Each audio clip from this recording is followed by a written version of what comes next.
माझ्या बहिणीने माझं संपूर्ण बालपण मला विचित्र म्हणून हिणवण्यात घालवलं, पण नंतर मला समजलं की ती खरं तर माझी जन्मदात्री आई आहे.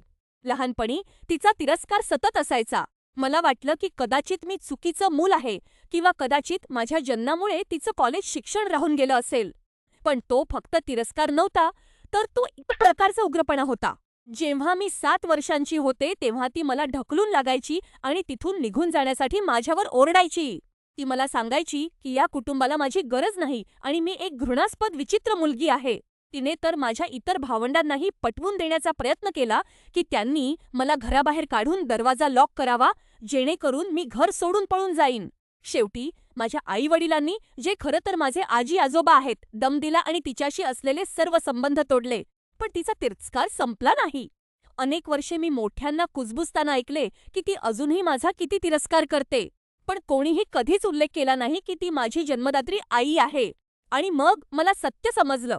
जेव्हा तिला समजलं की मला सगळं माहीत आहे, तेव्हा तिने माफी मागितली नाही. तिने काही स्पष्टीकरणही दिलं नाही. उलट तिने मला सांगितलं की माझं अस्तित्व असण्याला कोणताही अधिकार नाही. ती म्हणाली की फक्त माझ्याकडे बघूनही तिला घृणा वाटते आणि जर मी तिला कधी आई म्हटलं, तर ती मला इजा करण्याचा मार्ग शोधेल. तिने तर मला हे सुद्धा सांगितलं की मी सर्वांसाठी एक उपकार करावा आणि स्वतःचा जीव संपवून घ्यावा. माझे आई-वडील पूर्णपणे खचले आहेत.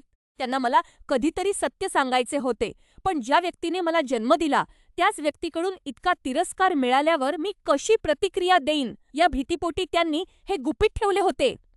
आता माझं संपूर्ण जग बदलल्यासारखं वाटतंय. मी अजूनही माझ्या आजी-आजोबांना आई-बाबा म्हणते आणि माझ्या काका-काकू, मामा-मामींना भावंड म्हणते, पण आता सगळं काही चुकीचं वाटतंय.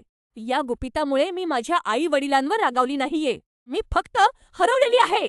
ज्या व्यक्तीने तुम्हाला या जगात आणलं, ती व्यक्ती फक्त तुमच्या अस्तित्वाचा तिरस्कार करते. हे वास्तव तुम्ही कसं स्वीकारता?